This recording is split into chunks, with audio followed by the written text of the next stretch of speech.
Hey everyone, this is Jyoti here और आज हम टॉप 50 क्वेश्चंस करने वाले हैं पेडागोजी के। क्वेश्चन नंबर हमारा 101 है। विद्यालय के लिए समय सारणी का निर्माण करते समय अध्यापक को ध्यान रखना चाहिए। अगर आप टाइम टेबल बना रहे हैं तो आपको क्या क्या चीज़ें ध्यान रखनी चाहिए। तो विद्यालय में मानव संसाधनों का, कि विद्यालय में जो भी टीचर्स हैं उनका ध्यान रखना चाहिए। कितने टीचर्स हैं, कितने आए हैं, कितने प्रेजेंट हैं, एब्सेंट हैं, कितने लीव पर हैं, ठीक है।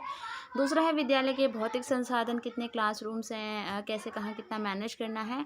और इसके अलावा विद्यालय का टाइम कितना है, आपके स्कूल की टाइमिंग कितनी है। तो ऑलमोस्ट आपको ये सारी चीज़ें ही ध्यान रखनी होगी। तो इसका जो आंसर हो जाएगा वो हो जाएगा डी, उपयुक्त सभी। क्वेश्चन नंबर 102 है। यदि आपकी कक्षा में कोई विद्यार्थी दुर्व्यवहार करता है, ये क्वेश्चन रिपीटेड है, इससे पहले मैंने जो वीडियो बनाई थी उसमें भी ये क्वेश्चन आया हुआ था कि आप बच्चे को डांटोगे नहीं, मारोगे नहीं, ठीक है, ना ही उसको टोंट वगैरह मारना है किसी भी तरीके का। तो देखो, हम उसे वर्बली भी हम उसे पनिश नहीं कर सकते, उसकी अवहेलना नहीं कर सकते हैं, है ना, उसको हम इग्नोर भी नहीं कर सकते हैं। और अशाब्दिक संकेतों में उसे सज़ा तो हमें देनी ही नहीं है, ठीक है। तो इसका जो आंसर हो जाएगा वो हो जाएगा उसे अलग से बुलाकर परामर्श देना चाहिए और हमें उसकी काउंसलिंग करनी चाहिए। 103 है। यदि आपकी कक्षा में कुछ बच्चे लगातार गृह कार्य नहीं कर रहे हैं तो आप क्या करेंगे। अगर आपके बच्चे होमवर्क नहीं कर रहे हैं कंटिन्यू, तो आप ऐसे में क्या करेंगे। तो उसकी अवहेलना करेंगे, बिल्कुल नहीं। कारण जानने का प्रयास कर मदद करेंगे। तो ये मैंने आपको पिछली वीडियो में बताया था कि अगर आप एज अ टीचर आपको कोई एक्शन लेने से पहले सबसे पहले एक्शन ये लेना है कि आपको रीज़न जानना है उस चीज़ का, ठीक है। तो इसका आंसर यही हो जाएगा कि हमें कारण जानने का प्रयास करेंगे। 104 है। एक शिक्षक को जानकारी होनी चाहिए विषय की, मानव मनोविज्ञान की, शिक्षण तकनीकी की। तो इन सब की उसको जानकारी होनी चाहिए। तो इसका जो आंसर हो जाएगा वो हो जाएगा डी। क्वेश्चन नंबर 105 है। कक्षा में पाठ्य पुस्तक का उपयोग क्या है। जो बुक्स होती हैं, टेक्स्ट बुक होती है, उनका उपयोग क्या है। सीखने के उद्देश्यों को प्राप्त करना, सही है। जो सिखाया जाना है उसे परिसीमित करना, ठीक है। विचारों और अवधारणाओं को समझने के लिए, ठीक है। एक मानक सेट करने के लिए। तो ऑलमोस्ट ये सारे ही आंसर सही है, बट हमें बेस्ट चूज़ करना है। तो इसका जो ऑप्शन है वो सी हो जाएगा। बाकी आपको क्या लगता है आप प्लीज़ कमेंट सेक्शन में बता देना। मुझे तो इसका आंसर सी ही लगता है। क्वेश्चन नंबर 106 है। मातृभाषा में सीखना एक छात्र को विषय वस्तु को मदद करता है। अगर एक बच्चा मातृभाषा में सीखता है, लर्निंग करता है, तो उसको कंटेंट में क्या हेल्प होगी। तो वो कंटेंट को उसे आसानी से समझने में हेल्प होगी, ठीक है। तो इसका जो आंसर हो जाएगा वो हो जाएगा डी। क्वेश्चन नंबर 107 है। शिक्षण सामग्री उपयोगी है क्योंकि जो टीचिंग लर्निंग मटेरियल होता है जो आप बच्चे के लिए बनाते हैं वो किस लिए उपयोगी होता है। तो इसके सारे ही ऑप्शंस ठीक हैं, बट हमें बेस्ट चूज़ करना है। तो इसका जो आंसर आ जाएगा वो आ जाएगा डी, ठीक है। क्वेश्चन नंबर 108 है। शिक्षक का कक्ष व्यवहार अच्छा होना चाहिए क्योंकि अगर टीचर है वो क्लासरूम में उसका जो बिहेवियर है वो अच्छा होना चाहिए। क्यों, यह एक उदाहरण स्थापित करता है, एक मॉडल होता है, रोल मॉडल होता है। छात्र अधिक चौकस होंगे, वातावरण सीखने के लिए अनुकूल होगा, छात्र इसकी सराहना करेंगे। तो इसके सारे ही ऑप्शंस ऑलमोस्ट सही है, लेकिन अगर टीचर अच्छा व्यवहार करता है तो वो एक एग्जाम्पल सेट होता है, और जब एग्जाम्पल सेट होगा तो बच्चे कहीं ना कहीं उसको फॉलो भी करते हैं, ठीक है। क्वेश्चन नंबर 109 है। शिक्षण प्रशिक्षण आवश्यक है क्योंकि जो हमारी जो टीचर ट्रेनिंग होती है वो क्यों ज़रूरी है। शिक्षण कौशल को बढ़ाने के लिए, स्कूल संगठन के तरीकों को समझने के लिए, विषय ज्ञान को बढ़ाने के लिए। तो इसका जो आंसर हो जाएगा डी, उपरोक्त सभी। क्वेश्चन नंबर 110 है। डैश के अध्ययन से छात्रों के प्रयोग और विश्लेषण की क्षमता में सुधार होता है। किसके अध्ययन से छात्रों के प्रयोग और विश्लेषण की क्षमता का सुधार होता है।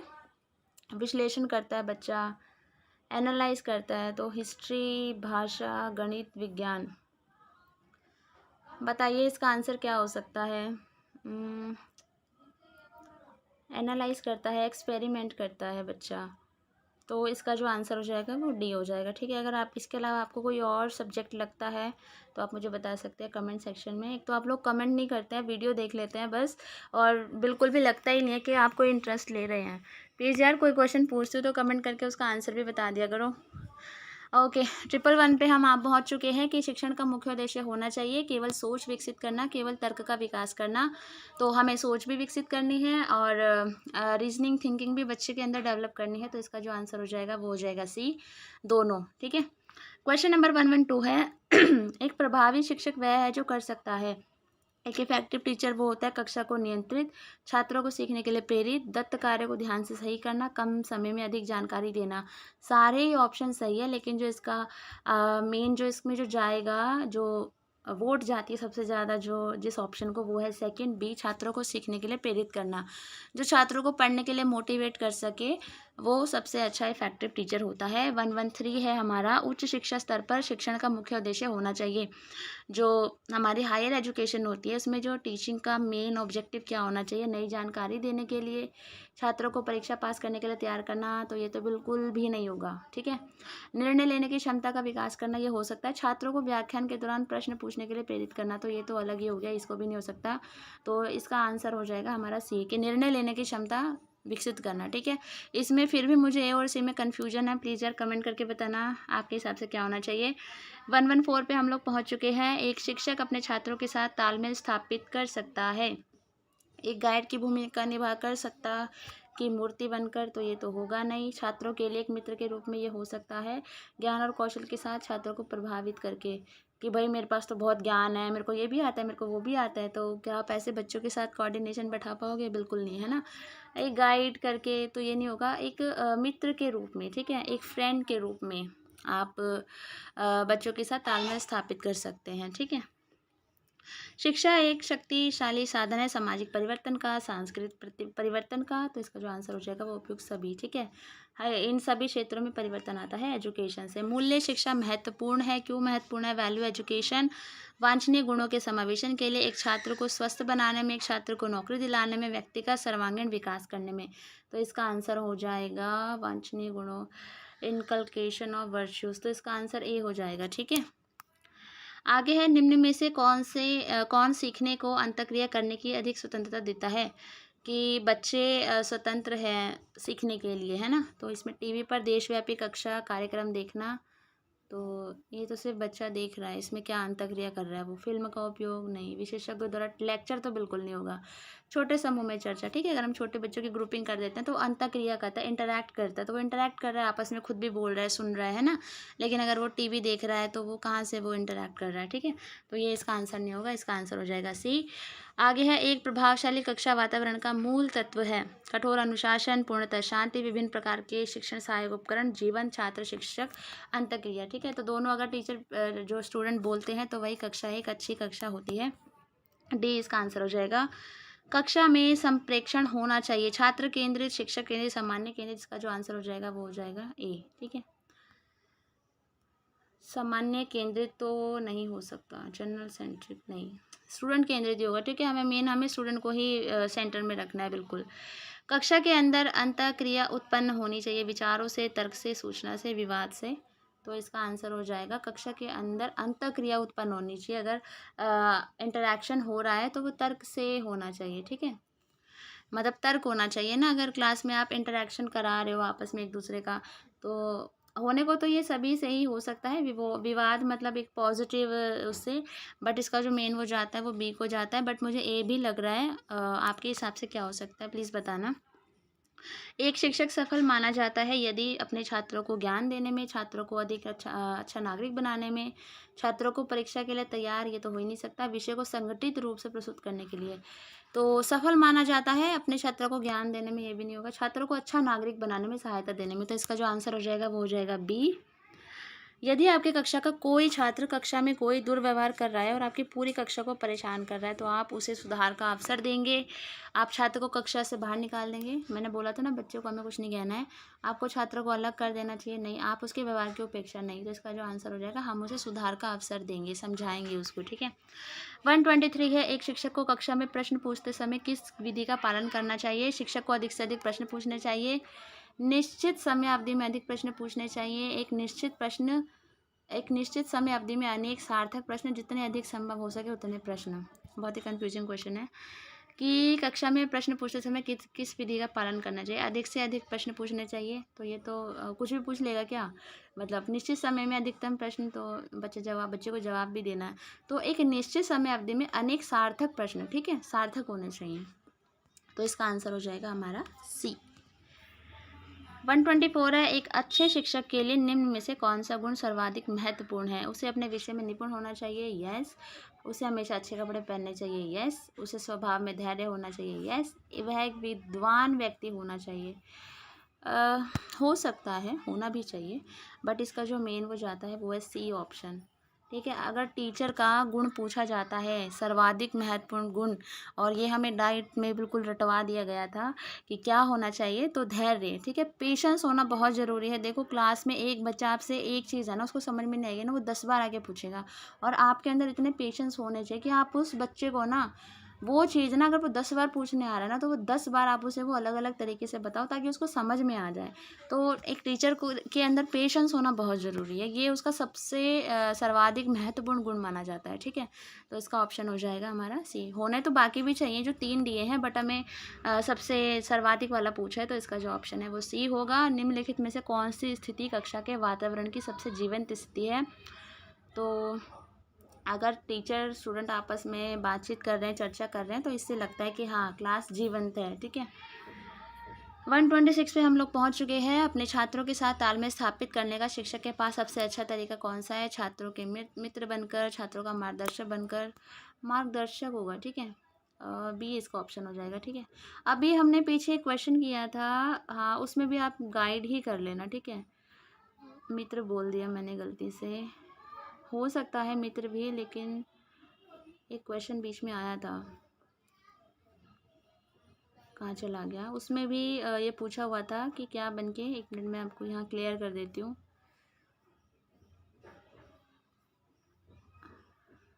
कहाँ चला गया क्वेश्चन?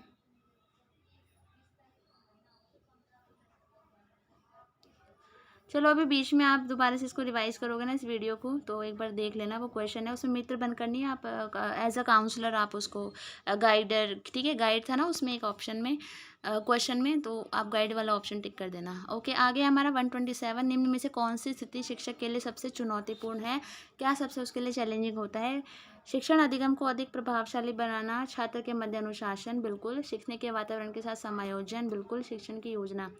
तो सबसे मुश्किल काम क्या होता है टीचर के लिए? बताओ क्या हो सकता है? शिक्षण की योजना बनाना भी मुश्किल काम है। सीखने के लिए वातावरण के साथ समायोजन, ये भी मुश्किल काम है। छात्रों के मध्य अनुशासन भी क्रिएट करना कि डिसिप्लिन रहे, ये भी मुश्किल है। शिक्षण अधिक प्रभावशाली बनाना, तो इसका आंसर मुझे कमेंट सेक्शन में बताना। बाकी मुझे ऐसा लगता है कि सीखने के वातावरण के साथ समायोजन, सी वाला इसका ऑप्शन हो सकता है। सी और ए में कन्फ्यूजन है, प्लीज़ आप मुझे बताना कि आपके हिसाब से क्या होना चाहिए। 128 पे आ गए हैं। जब आपकी कक्षा का कोई छात्र कक्षा में अक्सर प्रश्न पूछता है तो शिक्षक का व्यवहार कैसा होना चाहिए? अगर आपसे कोई बच्चा क्वेश्चन पूछ रहा है, तो एक टीचर, एज अ टीचर आपका बिहेवियर कैसा होना चाहिए? कक्षा के बाद छात्रों को बुलाओगे? नहीं। प्रश्न पूछने के लिए छात्रों को प्रोत्साहित करेंगे कि हाँ चलो, बच्चे ने क्वेश्चन पूछा है, हम उसको इनकरेज करेंगे, ठीक है। छात्रों को बोलेंगे भाई तू खुद ही सॉल्व कर ले, तो ये तो होगा नहीं। उसे मना करेंगे कि बार बार प्रश्न मत पूछो, तो ये तो होगा नहीं। तो इसका जो ऑप्शन हो जाएगा वो हो जाएगा हमारा बी। 129 पे आ गए हम लोग। यदि आपके छात्र पढ़ाई में रुचि नहीं ले रहे हैं तो आप क्या करेंगे? आप अपने शिक्षण को और अधिक रोचक बनाने का प्रयास करेंगे? करेंगे। आप स्थिति को अनदेखा करेंगे? बिल्कुल भी नहीं। आप अपनी शिक्षण विधियों को बदलने का प्रयास करेंगे? करेंगे। आप इसका कारण जानने का प्रयास करेंगे? तो ये तो बिल्कुल बी वाला हो नहीं सकता है। यदि आपके छात्र पढ़ाई में रुचि नहीं ले रहे हैं तो आप क्या करेंगे? देखो सबसे पहले तो यही इसमें ऑप्शन आ जाता है, ये आ जाएगा तो ये दोनों इसके ऊपर अपने आप इंक्लूड हो जाएंगे। देखो आप रीज़न ही जान लोगे तो ये तो सॉल्यूशन ही मिल गया, तो इसका आंसर डी हो जाएगा, ठीक है। यदि छात्र पूछे गए प्रश्न का उत्तर देने में सक्षम नहीं है तो इस स्थिति में शिक्षक को क्या करना चाहिए? ठीक है, तो सरल प्रश्न पूछना चाहिए, छात्र को सजा देनी चाहिए? बिल्कुल भी नहीं। प्रश्न को दूसरे छात्र को इंगित करना चाहिए? बिल्कुल भी नहीं। छात्र को बैठने के लिए कहना चाहिए और प्रश्न का उत्तर स्वयं बताना चाहिए? बिल्कुल भी नहीं, ठीक है। यदि छात्र पूछे गए प्रश्न का उत्तर देने में सॉरी सक्षम नहीं है, जैसे हमारी क्लास में होता है ना, बच्चे, हमने कोई क्वेश्चन पूछा नहीं दे पाता, तो ऐसा थोड़ी हम बोले अगले बेटा आप बताओ उसका आंसर, तो उस पर बच्चे को गलत इम्पैक्ट जाता है, ठीक है। और उसको हम पनिश भी नहीं कर सकते, और उसको ये भी नहीं बोलते कि बैठ जा भाई हम बताएंगे आंसर, ठीक है। तो हम सरल प्रश्न पूछेंगे, है ना। मान लो हमने पूछा बच्चे से कि ताजमहल कहाँ है, लेकिन बच्चे को नहीं पता। मतलब हमें तो ये ईज़ी लग रहा है क्वेश्चन, मे बी शायद बच्चे के लिए मुश्किल हो। फिर हमने बच्चे से पूछा कि बेटा अच्छा चलो ये बताओ कुतुब मीनार कहाँ है? तो बच्चा मोटिवेट होगा, भले उसको वो आंसर नहीं पता लेकिन उसे पता है कि कुतुब मीनार कहाँ है, तो वो बताएगा कि दिल्ली में। तो फिर हम उसे बैठने के लिए बोलेंगे तो वो डिमोटिवेट नहीं होगा। फिर हम जो हमने क्वेश्चन पहले पूछा था कि ताजमहल कहाँ है, तो वो हम किसी नेक्स्ट बच्चे से पूछ सकते हैं, ठीक है। तो ये एक तरीका हो सकता है कि बच्चे के पास नॉलेज भी चली जाए, उसका मोटिवेशन भी बढ़े, वो इनकरेज हो, ठीक है। 131 पे हम लोग पहुंच चुके हैं। निम्न में से कौन शिक्षक के आत्मविश्वास को दर्शाता है? शिक्षक का सामाजिक व्यवहार, शिक्षक का व्यक्तित्व, विषय वस्तु पर अधिकार, शिक्षक का समृद्धिशील होना। तो ये तो होगा नहीं भाई, वो रिच है पुअर है हमें क्या मतलब है उससे, आत्मविश्वास का क्या मतलब है। तो टीचर का जो कॉन्फिडेंस है वो दर्शाता है विषय वस्तु पर अधिकार। जितनी उसकी अपने सब्जेक्ट पे नॉलेज होगी, कंटेंट पे नॉलेज होगी, उतना ही वो कॉन्फिडेंट होगा, ठीक है। तो इसका आंसर हो जाएगा सी। ये कुछ क्वेश्चंस ऐसे हैं हमें डाइट से ही रटे हुए हैं कि इनका आंसर यही होगा, हमें बिल्कुल ऐसे समझा दिया गया था ना कि इसका आंसर ऐसे अगर क्वेश्चन आता है तो ये होगा, टीचर को इस तरीके से सोचना चाहिए, है ना। तो कुछ कुछ चीज़ें तो मतलब याद ही है अभी तक। 132 पे हम लोग पहुंच चुके हैं। शिक्षक के संदर्भ में एक कक्षा में सबसे महत्वपूर्ण बात क्या है? शिक्षक द्वारा दिया गया वक्तव्य, फर्नीचर, शिक्षण सामग्री, शिक्षण विधियाँ। अगर आप टीचर हैं, आपको क्या लगता है क्लास में सबसे इम्पोर्टेंट चीज़ क्या है? शिक्षक द्वारा दिया गया वक्तव्य, लेक्चर, नो, फर्नीचर, नो, शिक्षण सामग्री, नो, शिक्षण विधियाँ। शिक्षण विधियाँ इसका आंसर है। इससे पहले भी मैं जो वीडियोस प्रोवाइड करवाई हैं ये क्वेश्चन आया हुआ है। विद्यालय में पाठ्य सहगामी गतिविधियों के आयोजन का उद्देश्य होना चाहिए। अगर आप को करिकुलर एक्टिविटीज़ करा रहे हैं तो उसका जो ऑब्जेक्टिव है वो क्या होना चाहिए? समय का सदुपयोग करना, बिल्कुल। छात्रों के मनोरंजन के लिए तो नहीं हो सकता। छात्रों के शारीरिक विकास के लिए, बिल्कुल। छात्रों में विभिन्न कौशलों के विकास के लिए, तो डी वाला इसका ऑप्शन हो जाएगा, ठीक है। एक शिक्षक होने के नाते आप छात्र में किस गुण को सर्वाधिक महत्वपूर्ण मानेंगे? किस गुण को महत्वपूर्ण मानेंगे? अगर आप एक टीचर हैं और आपको लगता है छात्र में क्या गुण होना चाहिए? मित्रों पर विश्वास, व्यवहार में आज्ञाकारी, स्वभाव में मानवता, स्वतंत्र चिंतन कौशल। तो इसका आंसर हो जाएगा ए, ठीक है। किस पद्धति से शिक्षण में छात्रों की अधिकतम भागीदारी होती है? परिचर्चा विधि, ठीक है। डिस्कशन मेथड में ज़्यादा से ज़्यादा बच्चे पार्टिसिपेट करते हैं। निम्न में से कौन सा कथन सीखने की प्रक्रिया के लिए सही है? ठीक है। अगर जो लर्निंग प्रोसेस है उसमें कौन सा कथन सबसे सही है? पहला है सीखना औपचारिक परिस्थितियों में होता है। ये बिल्कुल गलत है। ज़रूरी नहीं है कि बच्चा कॉलेज में, स्कूल में या ट्यूशन में ही सीखे। बच्चा कहीं भी सीखता है। जो सीखना होता है वो लाइफ लर्निंग एक प्रोसेस होता है। हमेशा हम ज़िंदगी में कुछ ना कुछ सीखते हैं। हम घर में भी सीखते हैं, हम खेल के मैदान में भी सीखते हैं, हम दोस्तों के साथ भी सीखते हैं। तो ये तो गलत हो जाएगी स्टेटमेंट। सीखना अधिगम अनौपचारिक परिस्थितियों में होता है। बिल्कुल अनौपचारिक परिस्थितियों में होता है सीखना। ज़रूरी नहीं है कि हमें स्कूल में जाकर ही सीखने को मिले, हम कहीं भी सीख सकते हैं। सीखना अधिगम औपचारिक तथा अनौपचारिक दोनों ही परिस्थिति में होता है। तो इसका जो ऑप्शन हो जाएगा वो हो जाएगा सी, के दोनों ही सिचुएशन में होता है, ठीक है। आगे है, यदि आप कक्षा में एक प्रश्न पूछते हैं और विद्यार्थी अपूर्ण उत्तर देता है तो आप क्या करेंगे? अगर आपने क्वेश्चन पूछा और बच्चे ने आधा आंसर दिया तो आप क्या करेंगे? उत्तर अस्वीकार कर देंगे, गलत। प्रश्न का पुनर्निर्माण करेंगे, पुनर्बल प्रदान कर देंगे, पुनर्बलन जो रीइंफोर्समेंट है, तो इसका ऑप्शन हो जाएगा सी। हाँ, बच्चों को आप रीइंफोर्स करेंगे कि हाँ, मतलब उसे मोटिवेट करेंगे कि हाँ बच्चा थोड़ा सा और आंसर जो उसने छोड़ा है वो भी दे, बोलने की कोशिश करें। 138 है, गृह कार्य का क्या सर्वप्रमुख उद्देश्य होना चाहिए? जो आप बच्चे को होमवर्क देते हैं वो क्या उसका मेन ऑब्जेक्टिव होना चाहिए? तो इसका है विद्यार्थियों को घर पर पढ़ाई के लिए बाध्य करना। तो बाध्य शब्द आ गया तो ये तो बिल्कुल नहीं होगा। स्वाध्याय की आदत विकसित करना, बिल्कुल। विद्यार्थियों के अधिगम का परीक्षण करना, ये भी हो सकता है। बच्चों की पढ़ाई में अभिभावकों को जोड़ना, वो तो वैसे भी जुड़े ही होते हैं, तो इसका बी ऑप्शन हो जाएगा, ठीक है। कि बच्चा सेल्फ स्टडी की आदत डाले। 139 है, एक शिक्षक द्वारा विद्यार्थियों में नैतिक मूल्यों का सृजन किया जाना चाहिए। तो सभी के लिए अगर हम बच्चों के अंदर नैतिक मूल्य डाल रहे हैं तो उसका हर तरीके से विकास होगा। मेंटली पीसफुल रहेगा तो शारीरिक विकास अपने आप ही हो जाएगा, ठीक है।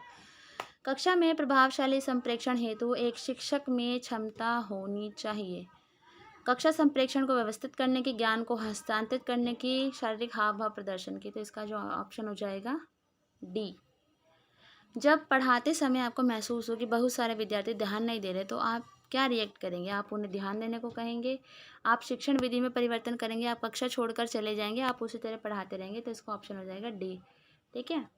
एक छोटा-सा एग्जांपल देती हूँ। जैसे मेरी क्लास में मुझे लगता है ना कि बच्चे ध्यान नहीं दे रहे हैं कुछ और कुछ ही सिर्फ ध्यान से सुन रहे हैं, तो मेरी आवाज़ एकदम लाउड होती है, मैं उसको बिल्कुल स्लो कर लेती हूँ, बिल्कुल स्लो। तो कहीं न कहीं बच्चों का फिर कि मैम ऐसा क्या बोल रही है, क्या बोल रही है? मैं बच्चे सुनना चाहते हैं। तो फिर ऐसे में जो बच्चे ध्यान देने लगते हैं, ठीक है? तो ये एक टेक्नीक हो सकती है, मैं तो बहुत यूज़ करती हूँ इसको क्लासरूम में। आगे है कक्षा में प्रवेशित होने के पश्चात आप सबसे पहले क्या पसंद करेंगे? आप क्लास में एंटर होते हैं, तो आप सबसे पहले क्या पसंद करेंगे? पाठ का शिक्षण प्रारंभ कर देंगे, चलो भी चलो पढ़ो। कक्षा व्यवस्थित करेंगे, क्लास को मैनेज करेंगे या श्याम पट्ट पर लिखना प्रारंभ करेंगे? तो सबसे पहले आप लोग क्लास मैनेज करेंगे, ठीक है?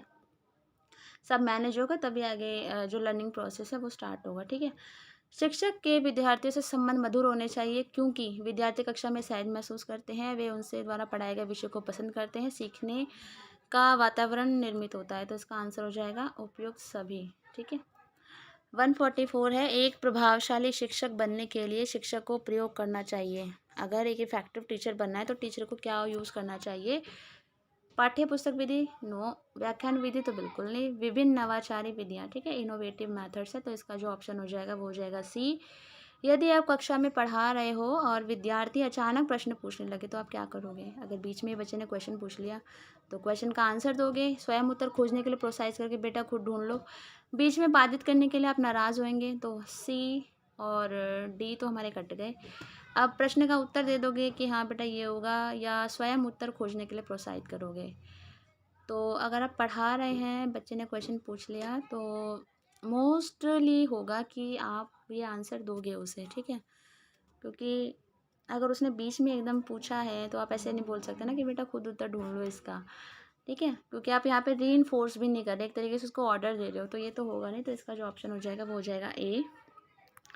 शिक्षण अधिगम प्रक्रिया में कौन सी क्रिया की जाती है? बोलना, सुनना, देखना, निरीक्षण करना, लिखना, पढ़ना, उपयोग सभी होता है, ठीक है? टीचिंग लर्निंग प्रोसेस में। अपने विद्यार्थियों के साथ मिलकर सीखने की भावना का विकास करने के लिए आप क्या करेंगे? छोटे अध्ययनों का समूह का गठन करेंगे, विद्यार्थियों को परस्पर सहायता हेतु हम मोटिवेट करेंगे, समय समय पर समूह रचना में परिवर्तन करेंगे, हम उनके ग्रुप्स वगैरह बनाएंगे, तो उपयुक्त सभी इसका आंसर हो जाएगा। एक शिक्षक के रूप में आपके अंदर क्षमता होनी चाहिए व्यक्तिगत विभिन्नताओं को पहचानने की, कि हमारी क्लास में बच्चे सब अलग अलग होते हैं, विभिन्न विद्यार्थियों को स्वाध्याय स्वाध्याय मतलब सेल्फ स्टडी के लिए मोटिवेट करने की, विद्यार्थियों में अच्छे गुणों का विकास करने की, तो उपयुक्त सभी इसका आंसर आ जाएगा, ठीक है? धीमी गति से सीखने का निम्न में से क्या कारण हो सकता है? तो घर से विद्यालय का दूर होना, मूलभूत ज्ञान का अभाव होना, सीमित मित्रों का होना। तो अगर बच्चा धीरे सीख रहा है तो इसका ऑप्शन सभी होगा। देखो अगर घर से विद्यालय दूर है तो भी हो सकता है बच्चा धीमी गति से सीखे, आने जाने में थक जाता हो, बहुत तरीके से फ़र्क पड़ता है ना। और मूलभूत ज्ञान का क्योंकि उसको बेसिक नॉलेज ना हो, मे बी इस वजह से वो धीरे सीख रहा है। और क्या पता उसके फ्रेंड्स कम हो या हो ही ना, उससे उसकी इमोशनली अगर वो ऐसा फील करता है तो इससे भी वो धीमी गति से सीखेगा, ठीक है? तो इसका डी हो जाएगा। और हमारा लास्ट क्वेश्चन है, एक शिक्षक को कक्षा में विद्यार्थियों को इस तरह व्यवस्थित करना चाहिए कि एक इस तरीके से बैठाना चाहिए बच्चों को कि विद्यार्थी एक दूसरे के निकट हों, विद्यार्थी एक दूसरे से अलग दूर हों, शिक्षक प्रत्येक विद्यार्थी पर नज़र रख सके। तो इसका ऑप्शन हो जाएगा सी, शिक्षक प्रत्येक विद्यार्थी पर नज़र रख सके, ठीक है?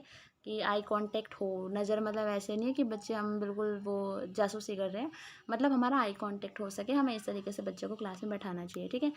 तो ये 50 क्वेश्चंस थे, होप आपको समझ आए होंगे। पीडीएफ के लिए आप लोग टेलीग्राम ग्रुप पे इसको डाउनलोड करके खुद भी पढ़ सकते हो, ठीक है? और मैंने समझा दिया है।